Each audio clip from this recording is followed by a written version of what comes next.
Welcome, Bridge Builders, to another episode of the podcast. We're excited to be here today. We have in studio with us Jeff Strong. We'll introduce him in just a minute.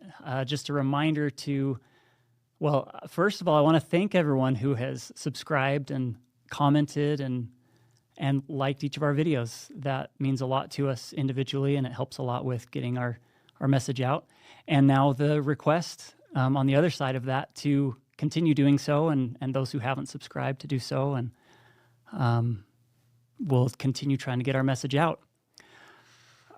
So we have Juliet in studio as well. I'm Ashton, and we have Jeff here. We need to excuse Mitch, our third co-host. He would love to have been here. He's in the middle of rotations for school, and he's a busy boy. He's a busy person, yeah. and we appreciate him kind of trusting us to take this forward without him even here. If it's okay, I'll kind of introduce you, Jeff, and then that you can. Sounds great. Hi, it's great to be here. Yeah. Thanks for being here. And you can give any other thoughts you'd like to give. So, okay. Jeff Strong is the author of Torn, a thoughtful Latter-day Saint-focused work that explores themes of faith, struggle, and personal growth. Through his writing, he offers an honest perspective on navigating spiritual challenges while seeking deeper understanding and connection. And then we got this information 2 weeks ago. It's already outdated, I'm sure. So as of 2 weeks ago, the book is already the #1 bestseller in Mormonism, The Church of Jesus Christ of Latter-day Saints, and Faith Deconstruction.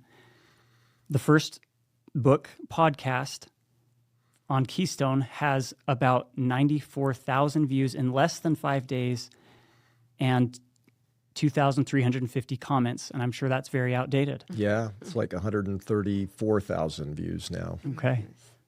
And then the final point, 4 more podcasts will air this week, so that's probably in the past now. Mm-hmm. Mormon Book Reviews, Leading Saints, Cultural Hall, and Listen, Learn, and Love. Yeah. Okay, anything you'd like to add and update us on? I'm just really, first of all, it's really nice to meet both of you. I'm excited to be here to have a great discussion today, so thank you for the opportunity to come. Of course. Yeah. I have to say that when I saw a reel on Instagram, I think it was probably you with Faith Matters, I saw that little clip and I said, that is exactly the person that our podcast not is for as an audience, but that is the exact guest that we want. That you were saying the exact things that we sort of want to platform and make available to That people. sounds great. So That sounds the fact great. that you're here is a little bit of a dream come true. So Yeah. thanks so much. Oh, it's my pleasure. Yeah, thank you. Yeah, anything else you'd like to say before we jump in with, You know, with some of the content I don't questions? think so. Let's go. Okay. Yeah, let's go. Juliet, would you start? No, you start. No, me? You're the boss. Okay, Now, I could start. I'd ask you about your kids or Yeah. your marriages or what you do for fun. That's what I want to talk about. But I know we're here to talk about something The else. serious things. Yeah. Yeah. Okay, my first thoughts kind of have to do with in response to some of the, like, in the individual experience realm. Actually, I am so sorry. Like You want to. First of all, you forgot to say that I'm presiding at this meeting. Yes. Second of all, I do actually have a question to get us started, so I apologize for telling you no That's and okay. then interrupting you.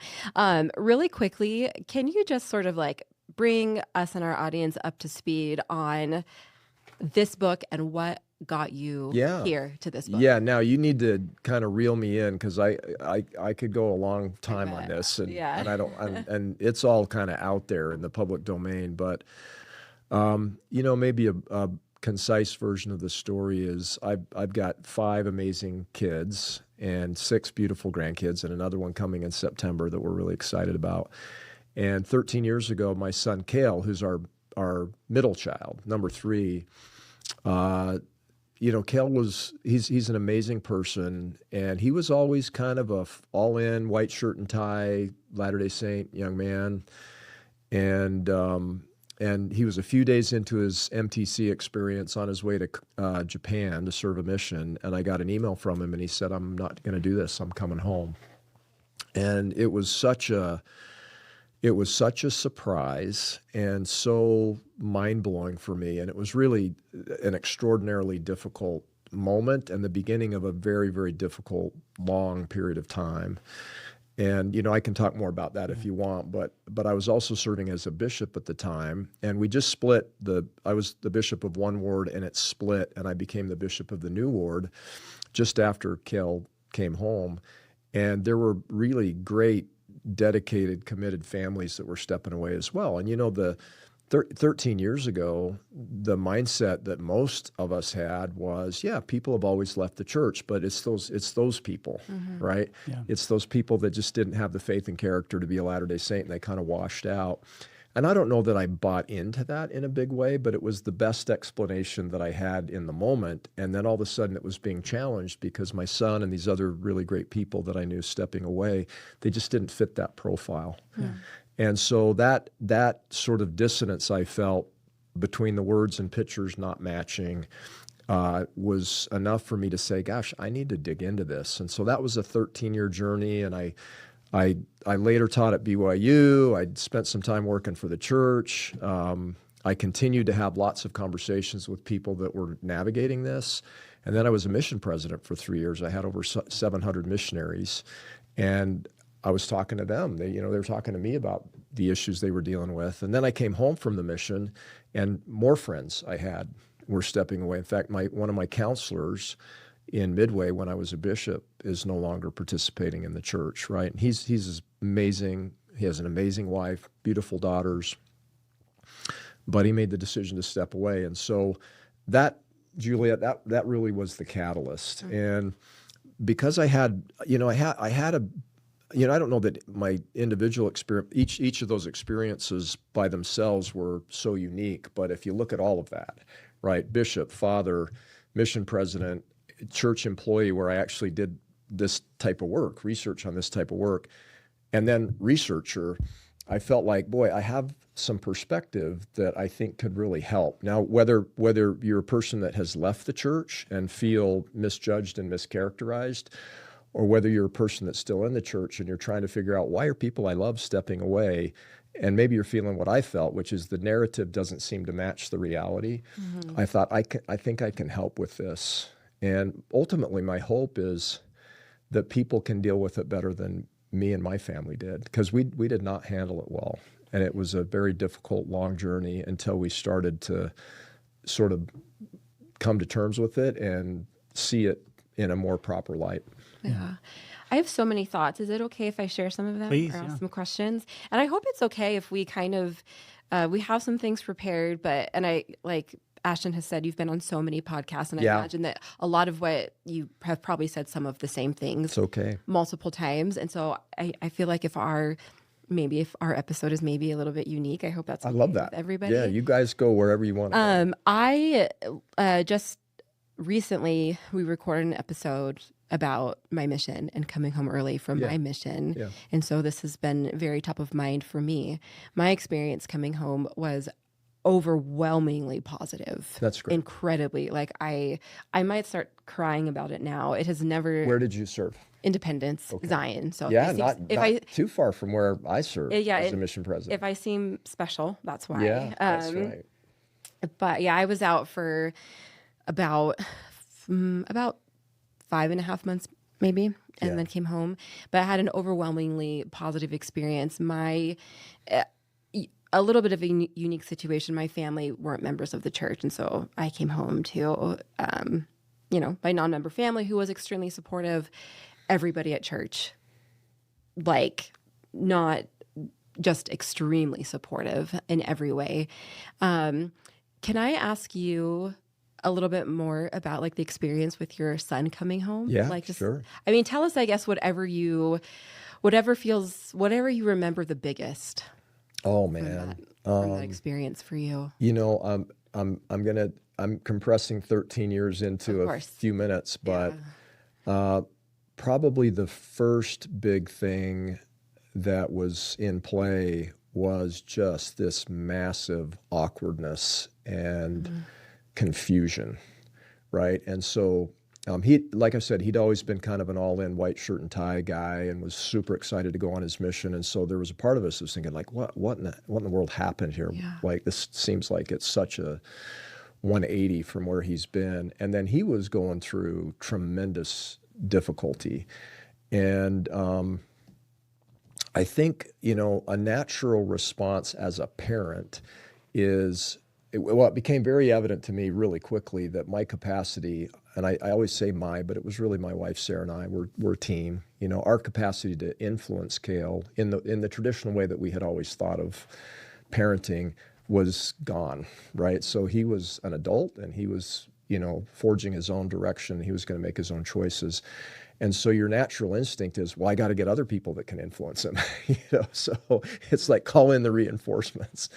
And there were so many people in the Heber Valley and the community of Midway that loved Cale and nurtured him and that he loved and trusted. And so all those people kind of came, I don't want to say at him, but it kind of was at him, to in their minds be helpful. And in hindsight, it wasn't helpful, right? And so what he felt was being terribly misunderstood and misjudged. He felt a profound sense of rejection, and he felt that. And I can't criticize anyone because nobody caused that more than my wife and I, right? So we were all just kind of clueless about what was going on and how to respond to this. And so we were confused and hurt and we felt deep rejection that our son would walk away from something that was so important to us.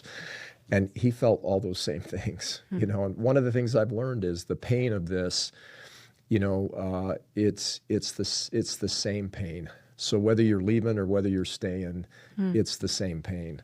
And I hope that people can kind of grab onto that and say, that's something maybe we could build around, is that we're experiencing the same kind of sense of loss.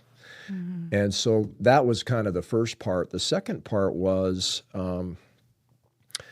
it took us a while to unlearn the idea that we should try to control him. And I don't mean that literally. Like we didn't have like this terrible authoritarian home. Yeah. But what we did have is we had a home full of very high expectations. And so it wasn't a home of crazy sort of Pharisaical orthodoxy, but man, the expectations were high. And so I now realize in hindsight that sometimes the expectations we have of other people in and of themselves can be manipulative and controlling, right? And so it took us some time to unwind that, to figure that out. Mm-hmm. And so Cale was really reeling under the pain of all this. And, some people, they misunderstand. They say, the reason that he was in such a bad way is that he didn't do what he was supposed to do. And so the Holy Ghost withdrew and God was, banishing him to outer darkness. None of that was true, mm-hmm. right? What he was experiencing is this incredible pain and loss of losing a community that had nourished him for 19 years, right? And feeling that community pull away from him at a moment of truth in his life where he really needed them to not do that, right? He needed to be, understood and supported and listened to. And so he stayed long enough to save up enough money for a plane ticket, and then he was gone. Mm-hmm. So he went back to California to school. He couldn't get in school, so he literally was sleeping. I don't remember if it was 6 months or 9 months, but probably until January. So this was all happening early in the summer, and I think he got back in school in January. But in between then, he was just sleeping on the floor of one of his freshman roommates. Wow. And we were trying to be helpful, and we were really worried about him. And that dynamic was just very, very difficult. Yeah. And so there was not a lot of contact. Yeah. Not a lot of contact. And it was, Juliet, I don't know if this will make sense to you, but the term fog of war? I can imagine it. Well, in war, I've never been in a war, but they say when you're in a military battle, it's just crazy. It's total chaos going on around you. And they use the term fog of war to communicate this sense of profound confusion and not knowing which direction is up or down or left or right or where's the enemy, where are my allies. That was kind of where we were at. It was the fog of war. And so that lasted for, in an acute way, 6 to 9 months. But we didn't start climbing out of the hole for probably 3 or 4 years. right? Wow. So it was a while. Yeah, I'm reminded of a lot of things as you're talking. But one thing that came up was, have you seen the Hulu series Mormon No More? You know, About I the don't. lesbian couple No, who they I have were not. friends, and then By the way, I want a Hulu account. I need to get one because there's some good shows on yeah, there. And I you need to watch The Secret Lives of Mormon Wives. What's yeah, wrong with yeah. you? So I've seen a few shows on Hulu, but not on my account. So no, I haven't. I haven't seen that show. Yeah, a reality docuseries, I guess, Yeah. of these two women who were married Mormon women to men with children. Yeah. They became friends in the ward and ended up falling in love with one another, Yeah. leaving their husbands and getting married. But at one point, one of them is having a conversation with her parents, and her parents really struggled, at least initially, with her leaving the church. And her mom said something to the fact of, "It was just so hard for me that you stopped choosing me." Yeah. And so I think just this idea that when somebody, I mean, I think this happens, it can happen in a lot of different systems, but maybe this is emphasized in the church with our big emphasis on eternal families and kind of everybody getting back to heaven together, that somebody not choosing the church can definitely feel like somebody who is not choosing you. Absolutely. Yeah. That's the pain of it. Yeah. Right. And I'll avoid sharing too many personal things about Cale or from Cale's perspective, because that stuff is his and it belongs to him. And I just don't think it's my place to kind of put that all out there. But what I will say is that there was this unbelievable tension. And so he felt a tremendous sense of rejection. Sarah and I felt a tremendous sense of rejection. And it all flowed from a mindset that in hindsight I realized was the wrong mindset. But it's something that the culture inculcates into you for decades, right? And so there's a reason I titled the book Torn, right? Because it captures the spirit of this moment in the church community, whether you're in or you're out. Yeah. Do you feel like, again, I'm a chronic podcast listener, but one time I was listening to an episode of Richard Ostler's podcast, and there was a researcher who had done research on active families in the church who had kids who were trans, and kind of they're looking for trends in the process of dealing with that, I guess. Yeah. And kind of the final step for a lot of families is getting to a place of quote unquote real acceptance. And by real acceptance, that meant that they no longer had any kind of an investment in that person not being trans anymore, right? So maybe prior to that, like they still loved them, they were still welcome, they could still have their partners but there was over. Also probably some conditional stuff going on. But there. they felt an attachment to the idea of them not being trans. And I think, often we have that dynamic in the church where like if a family member, just whoever you love, steps away, like you still love them, you still care about them, but you have an attachment to the choices that they're going to make for their own lives. Yes. And there's a longing, and it's I say this with extraordinary compassion for people who left and people who stay. There's a longing for when it was simpler and easier, right? And it's a hunger for the time where everything just worked, right? Yeah. So if I could share something that might, that I've just been thinking about lately. So I'm not even sure how I got here, but so it's interesting in the New Testament is that there's this beautiful parable of the wine bottles. So the context is that Jesus and his disciples were not fasting during a period of time when they were supposed to be. And so the Pharisees were lighting them up, saying, you guys are not, you're bad people, and don't you understand that our law says that you have to do this? And what Christ said to them is, I think, applicable to our moment now. And so he said, I'm paraphrasing, of course, but I'm here to do something that's more transformative. And nobody takes new wine and puts it in old bottles, because if you do that, the wine will burst the bottles. And so what you have to do is you have to take this new wine and you have to put it in new bottles. And then the bottle and the wine will be preserved. And Juliet, I think we got a major dose of new wine going on, right? And so what you're referring to, clinging to those expectations and people's identity, the way you saw them at a certain point in time, that's just an example of trying to jam it in the old bottle, right? And that process of trying to do that is so frustrating and painful and difficult.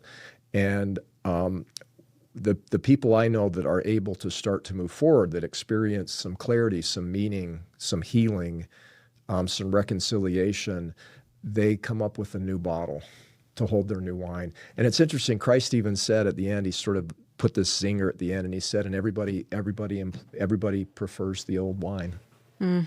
Right? Because we're accustomed to that. It's what we've had for maybe our whole lifetimes, right? Yeah.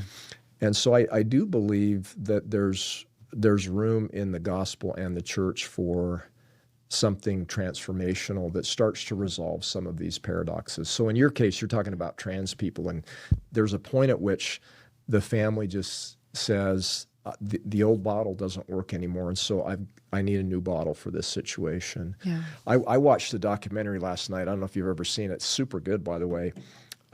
This is going back a little while, but there was a wrestler here in Utah, and I forget the name of the disorder that he had, but it's a cranial facial disorder, and his name is Ben Kerr, and it's spelled Kajr.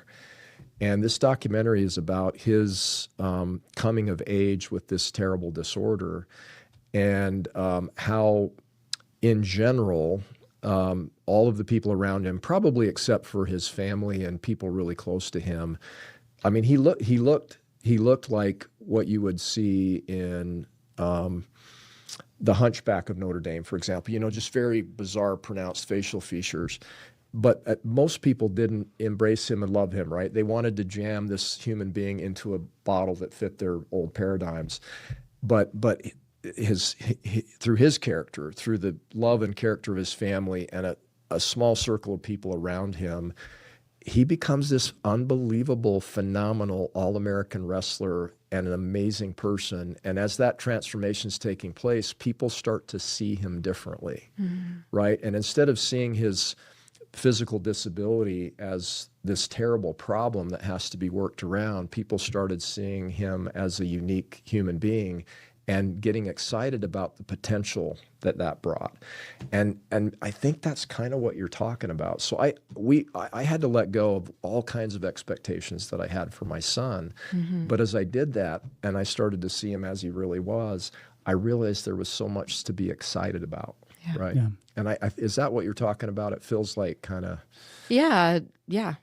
That's it. Of letting, Yeah. just working with what is actually in front of us, Right there. instead of working with the sort of just what's been in our own imagination. Yeah.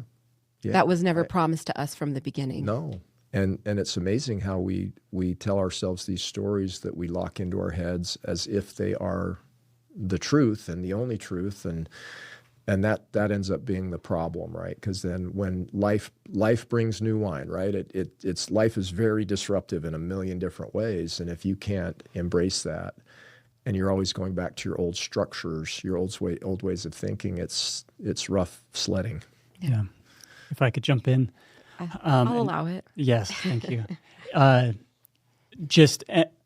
heard a TED Talk that really relates to a lot of this. It was a black man who joined the Ku Klux Klan and became really close friends with one of the leaders in that group.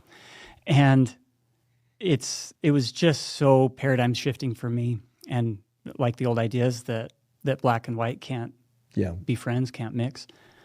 But through that reaching out and befriending, and anyway, there was at one point the thought was shared that when we don't understand something, we naturally hate that thing. Yeah. It's like you talked about the fog of war and that confusion. Yeah. And like life and death is how it's feeling. And so we hate those things out of our survival, right? And that's kind of the natural response that we have. And so if we hate something because we don't understand it, I guess we have some various options. We can continue hating it, or we can try to understand it, right? Put simply. Yeah. Obviously, life's more complex than that, but as a principle. And so taking time to, whether it's with a person of a different race, a person of a different sexual orientation, or just life circumstance than us, if we take that time to just recognize that I don't understand, and maybe that's causing my hatred. Yeah. And taking that time to understand that hatred just will naturally dissipate, and that connection can be made. Those bridges can be built. Like that's what we're trying to figure out here, because like we don't see eye to eye. We probably don't see eye to eye, even though we belong in the same. We affiliate the same way. Yeah. But taking that time to understand lessens that hate and brings that understanding, which naturally would be. I mean, we even call it love. You know, when we understand someone, we naturally love them, and that's the opposition to that hate that naturally comes to us when we don't understand. Yeah, no, it's such a good point. I'm sure I'm gonna, bungle the quote, but I think it was Mark Twain that said that travel is fatal to prejudice. Mm-hmm. Yeah, right. I've heard something. And so I grew up in central Utah in Springville, and can I just tell you what it was like in the 1960s, early 1970s in Springville? There was one black person that I knew in Springville. There was one family that I knew that was not LDS. It was a Catholic family. In my kindergarten class, you're going to laugh at this, but 1968, I was in kindergarten, and Richard Nixon was running against Hubert Humphrey, Republican versus Democrat for the president. And in my kindergarten class, we did a vote. And I'm not going to get the exact numbers right, but it was roughly 19 people voted for Nixon and one person voted for Hubert Humphrey.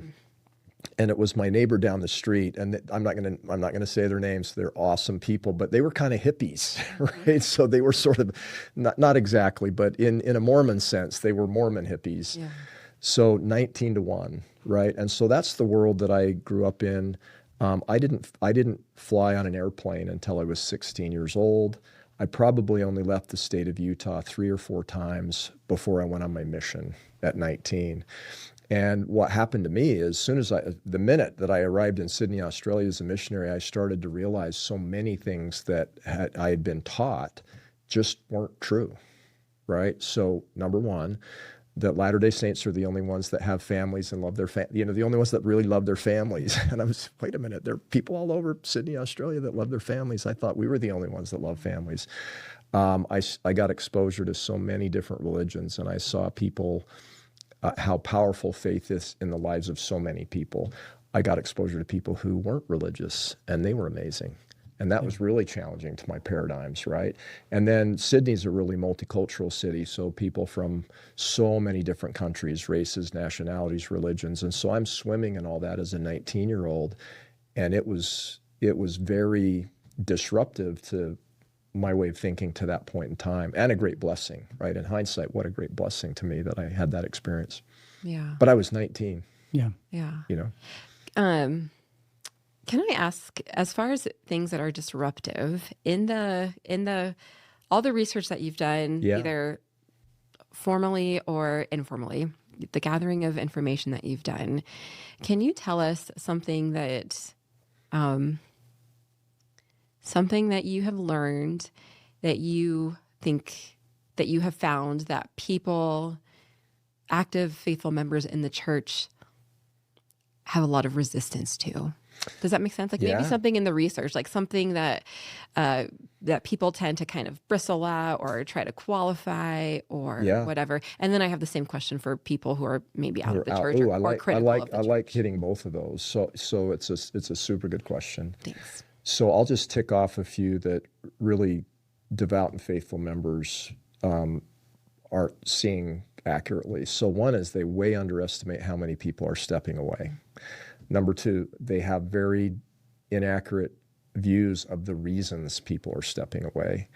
Number three, they have an incorrect understanding of what people's lives look like after they have stepped away. Now, there are people, so to run the tropes here, so I can't run the trope that few are leaving because it's just not true. But let's go down the path of, hey, they're leaving for the wrong reasons. There are people who leave for the reasons that active Mormons think they are, right? Some people do want to party or have sex or do whatever.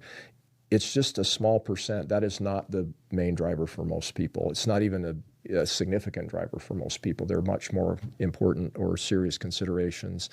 And then everybody that leaves doesn't go off the rails to the dark side. I mean, I know so many Latter-day Saints that are people of goodness and character.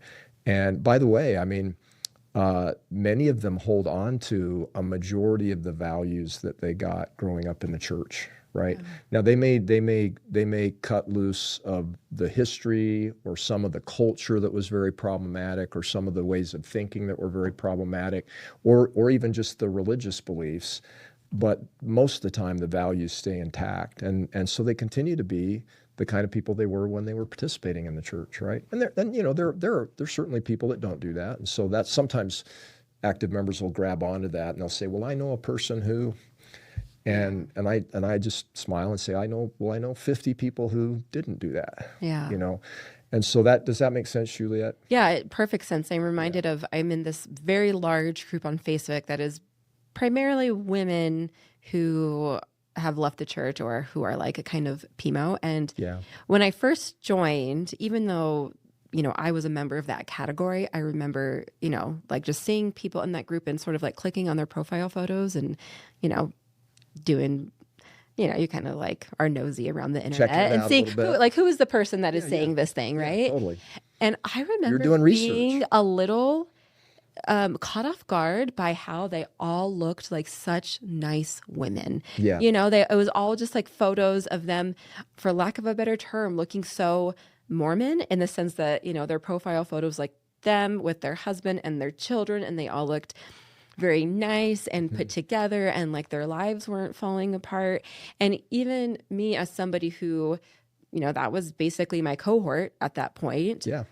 I was still surprised by that. I guess I was expecting to see something more shambles, lives. Yeah, in shambles. or everybody was going to be covered in tattoos, heaven forbid, and I guess living like a rock star with a shaved head, and I guess I'm revealing some things about giant myself. gauges in their ears, and all those really awful things, I guess.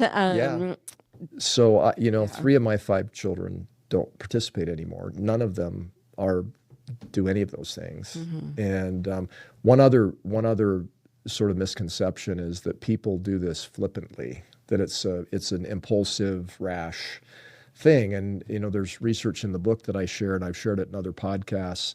85-ish% of people spend at least 100 hours over 5 years, and a majority of that group spends more hours. They characterize it as more hours than they can count over more than 5 years. And so our data suggests that it's from first concern to tangible step away. For most people, it's about 10 years. Wow. Now, if you're younger, it might be shorter, but concerns start to emerge in the teens and the 20s, and then the majority of people step away in their 20s and 30s. So it's roughly a 10-year rollover. But there are actually quite a few older people that are stepping away too. That was something that surprised me. People that are 50, 60 plus, my age, that are stepping away.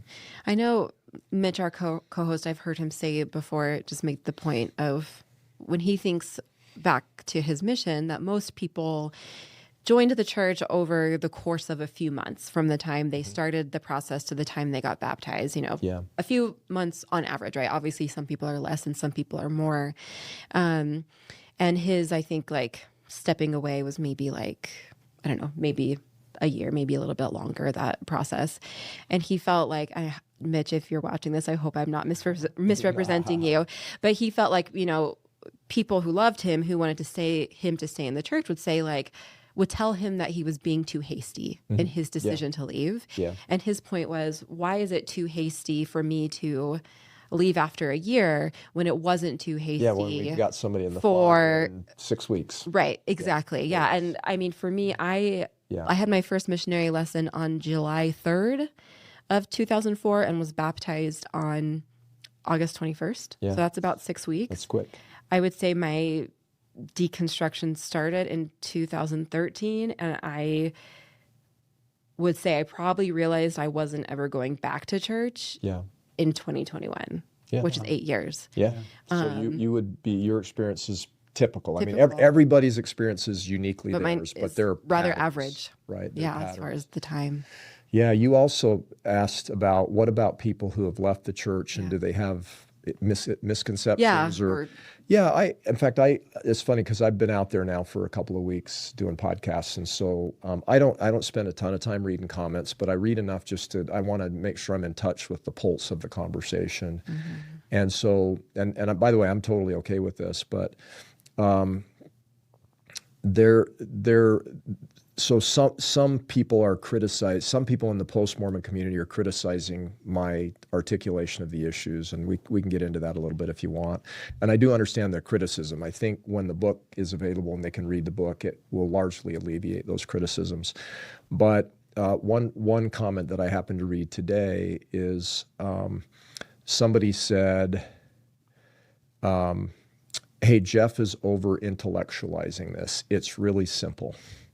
Okay, the church is either true or it's not, and it's not. And so why in the world would anybody stay?" Okay, now I understand that perspective, but there are so many answers to that question. Why would people stay? Okay, so one thing that I think is interesting is I don't think this is unique to Latter-day Saints, but in sort of Western developed world Judeo-Christian religions, generally, the path to conversion is one that is informational. So in our church, what we do is we teach people the story of the restoration. Well, that story is information. And then we say, read the Book of Mormon. That's also information. And then we say, and then you can pray and get a witness. That's emotional or spiritual, right? So that's a little bit different. But if you ask most people, okay, what's the typical LDS conversion model? The keystone is Joseph Smith in the Book of Mormon, right? So it's informational. And so what's interesting to me is I don't think that's actually how human beings are wired to come to belief. Yeah. Right? And so it can be problematic when people convert, and it can be problematic when they deconvert as well, because in the culture that we all grew up in, if your construct of belief is it's either right or it's wrong, the narrative is correct or it's not, the church is what it claims to be or it's not, you're missing so many other things, right? So for me personally, and I would say this is common, my conversion has never been informational, right? It's been, what happened to me is I was kind of I was just a normal knuckleheaded teenager. I didn't do anything terrible. I didn't do anything particularly good. I was just a normal red-blooded American teenager. And I went on a mission, and for the first time in my life, I was really trying to live the gospel. I was okay, I'm gonna try to follow the example of Christ, and I'm gonna try to be that kind of person. And what happened to me is I changed. Right, I had this, the scriptures talk about new creature in Christ, mighty change of heart, image in His image in your countenance. Why I experienced that, and I liked myself a lot better. It's like, man, I'm a better person. I have a stronger sense of purpose. I sort of have a clear vision for life and what I want to do, and so that's a type of conversion, right? That's not informational; it's experiential, and so. for the people in the post-Mormon community that say, well, it's true. If it's false, and it is, you just need to get out. They're missing that piece, right? Yeah. And then they're missing some other pieces too. So, for example, there are people who say, hey, I'm a PMO, but I still go, and I'm not really conflicted about that. I participate. I want to participate, but I just don't believe. Well, they go because they feel a sense of belonging in their ward or branch. They go because they might have a spouse that's a sincere believer, and they want to be connected to their spouse and share that experience. They might continue to go because they appreciate the value system, and they want to raise their kids with some set of, religious or moral values. And sometimes they just like hanging out with the people. Yeah. Right? And so this question of, okay, there's this experiential piece that which is belief, right? It's not just like a social club, but there's experiential belief. There's having a sense of belonging, and then there's sort of the greater good argument, right? There are stakeholders in my circle of life that I want to be connected to, and I have a responsibility towards. I think the reasons people leave, whatever reason you have for leaving, is the only person that needs to be legitimate for is you. Mm-hmm. And the reasons people stay, the only people that needs to be legitimate for are the people who decide to stay. Yeah. Right? We all have to make our own choices. And so I'm still an active member of the church, and there are so many of these factors I've just mentioned that are very much in play for me. Yeah. Now, if anybody thinks I'm naive about church history, they would be terribly mistaken. Yeah. Yeah, I think that there's some people's, I think, leaving the church is information based, and I think that can be because they were brought up, and everyone is so different. I'm not trying to generalize, but for some people, because they were brought up, we have such an emphasis on truth, and it, right? Yes, right. And the reason we are in this church is because we have testimonies. We have a testimony of what happened in the sacred grove, and then everything makes sense, and we know it. That's the informational narrative. Right? Yeah, and so then when there's something that doesn't make sense, then things crumble. Yeah. I was a big fan of President Hinckley. I just love President Hinckley. He's hard not to love. Just hard not to love, right? Just so practical and so balanced and just very connected to the people. But he said, I'm going to get it wrong. It's been too long, but I think it was on 60 Minutes with Mike Wallace. And if it wasn't there, it was somewhere else. But he literally kind of rolled that model out. He said, look, it all hinges on Joseph Smith and the Book of Mormon. And if that's true, then the church is what we claim it to be. And if it's not, the whole thing is a fraud. No, it's not. All of that can be false, and the church isn't necessarily a fraud. Now, it might not be what we claim it to be, but so going back to your question, what do people in the post-Mormon community maybe misunderstand? It's that there are people who remain in the church and are deeply committed and sincere, and maybe even deeply believing, but aren't naive. Yeah. Right. And they're not. Now there are some that are. Sure. But I think it's an opportunity for us to try to better understand one another, and just give some respect to different ways of thinking about spirituality and life and faith and religion. I interviewed a mother-father or mother-son combination, and it happened because I was the mother's bishop back in the day. And I met the son independent of the mom, and then we were talking, and I connected the dots, and all of a sudden it's, okay, these two are now connected. So I talked to him, and then I talked to her, and they're such amazing people. And so he shared with me this stunningly beautiful letter that he wrote his dear mother, explaining why he was going to leave the church. And it was just full of respect and appreciation and love, because he loved growing up in the church. He had so many positive experiences. He served a mission. But then he also had these really profound questions of integrity and conscience, mostly related to church history, but not all. So there were some things in his heart as well about how people who aren't typical, sexual identity, whatever it might be, are not fully embraced in the church. So that was his perspective, right? And he's a really intelligent, beautiful thinker, and he wrote this astonishing letter. And then his mother, I talk with her, and she's telling me how she just, I could feel, even though both these people are great people and they're trying so hard to stay connected, he could not understand how she could stay in the church knowing what he knows, right? And it was such a barrier to the intimacy that they had once enjoyed. And she could not understand why he could reject something that she treasured so much. Mm-hmm. And these are like incredible people that are open-minded and good communicators, and they were trying to work through this, but there was just this giant moose on the table. And it helped me understand this is really hard, right? It's really hard. And so somewhere in there, for two individuals like that, they need their new wine bottle, right? They need a new way to think about each other. And it's kind of what you guys do, right? Bridges. But I'm not suggesting I have the solution for them. If I did, I would call them and say, hey, I've got the solution. This is what you have to do. But I know in the case of, for me and my family, and by the way, Cale, the old, idea that the first person through the door gets all the bullets. Right? That was Cale in our family. And then when Zach left and eventually Samantha left, there were no bullets, right? Because we were a different family at that point. Yeah, you were so differently equipped. Yeah. So talking about our experience with Cale, there's no awkwardness anymore, right? And it's because we have a new bottle, and Cale respects and values what the church means to me and my reasons for being in it. And I totally respect where he's coming from. And I'm excited about him. I'm excited about his life. And by the way, we have really incredible spiritual conversations sometimes, but it's not the same kind that we had 15 years ago, right? Where we did that completely within an LDS frame. And so it's possible to get there. And I think it's worth working towards. Yeah, I have some thoughts, maybe in our final few minutes here.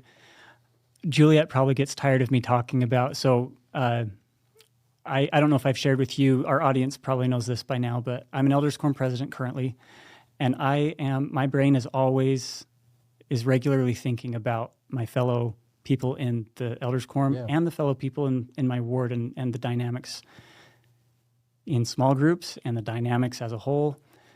And just something that that I was reading about that you've shared about in your book and some of the other material supplementary that you had sent to us beforehand about good soil. Yeah. And just this dichotomy of, well, is the good soil, is it the local membership? Is it the institutional church? Yeah. Which has the responsibility? Do they both have responsibility? Who has more responsibility? And so just coming from a local approach as a local leader, I've got some questions here just to kind of refine what I'm saying. So as a local leader, I can attempt to shape the local tone and culture, but I don't control official doctrine or statements. No. Where do you see the leverage for real change to happen? Is it the local? Is it the institutional? Is it some of both? Yeah, you know what?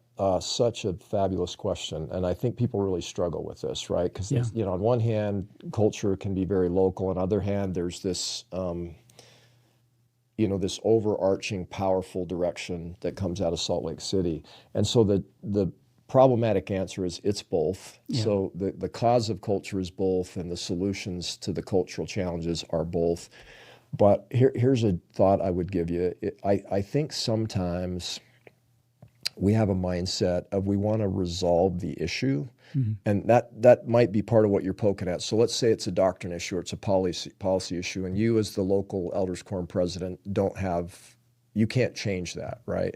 And so that might make you feel powerless, like, well, okay, this is an issue for people in my quorum, and I can't change it, so therefore I have no power to make this better.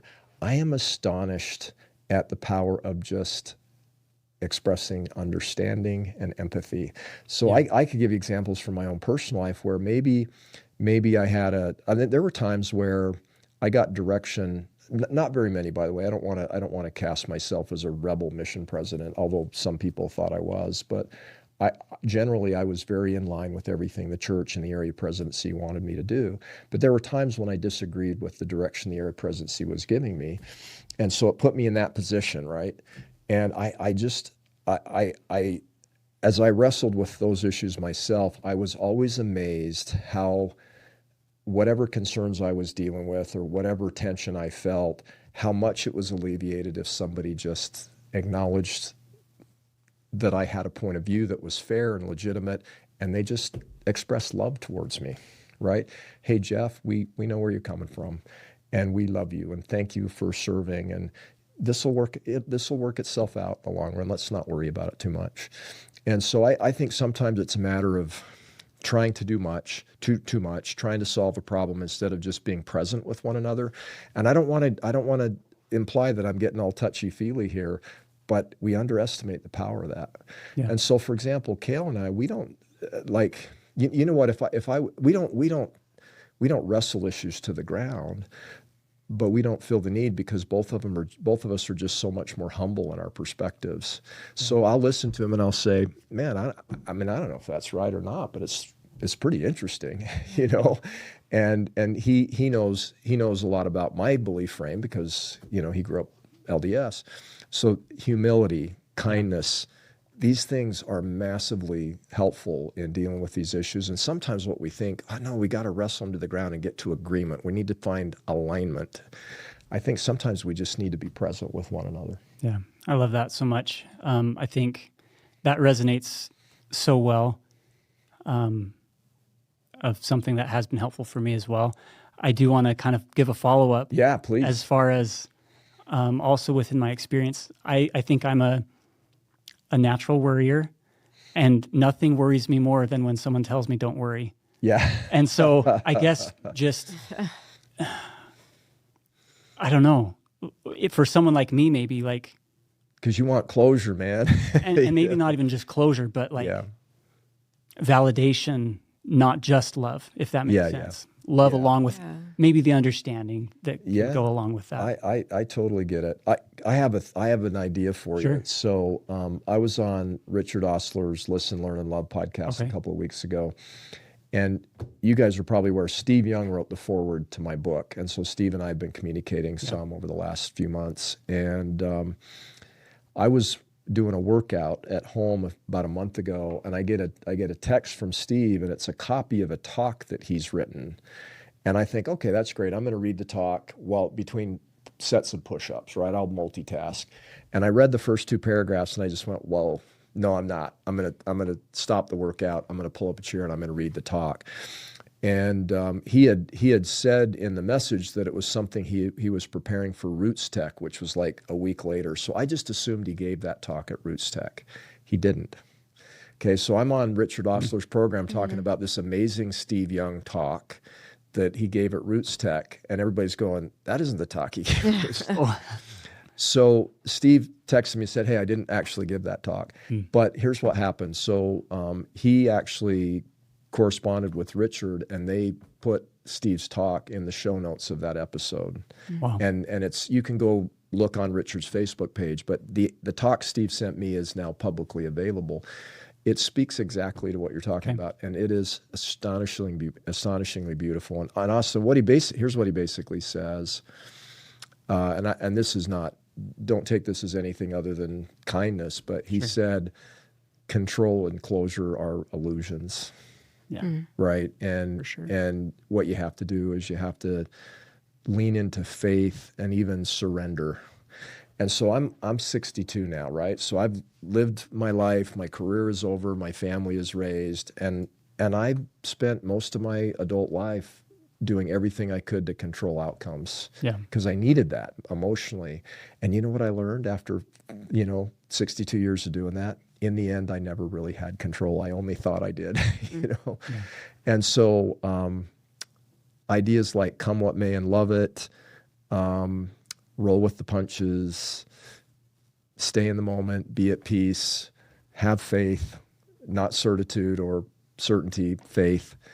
I have found that they serve me so much better than the feel. It's anxiety, right? We have anxiety because there's uncertainty and we don't have control. And I've just learned to take a deep breath and say, you know what, it's going to be okay. I'll do what I can, but at the end of the day, I can't control everything. So you should go read Steve's talk. Okay, I'm excited. Yeah, super good. And then when you do, I want you to send me a text. I'd love to, yeah. Here's what I thought. I hope he gets a chance to give that publicly in a big forum at some point, because you think about who he is, NFL Hall of Famer, Super Bowl champion, like 3-time MVP. Now he runs a giant venture capital firm. If anybody's had control in life, it's Steve Young, and he's saying, I don't have control. Yeah. And I've learned just to surrender to that. Yeah. Thanks for sharing that. Yeah, you absolutely going to check it out. Our time is winding down. Is there anything you want to talk about that we haven't? Yeah, I want to give Juliet a chance to kind of give final thoughts or a question. Oh, just a big thank you. Yeah, I think we need to all run away before they turn the lights off on. Yeah. But thank you so much, and especially for sharing kind of personal things about your family and being willing to be open about that. So thank you. My pleasure. Any final thoughts to us, to our audience? Yeah, here's what I would say. I just applaud what you guys are doing. So I think it's really, really powerful. I'm trying to do the same thing, right? Yeah. So what I say in the introduction of the book is that I'm writing this book to active members of the church with the hope that they will embrace trying to cultivate a healthier culture in the church. But I'm writing it for people who have left, who feel misunderstood and mischaracterized. And I'm not trying to recruit people to come back to the church. I think if we get our culture right, fewer people will leave. Yeah. And that's, part of my hope.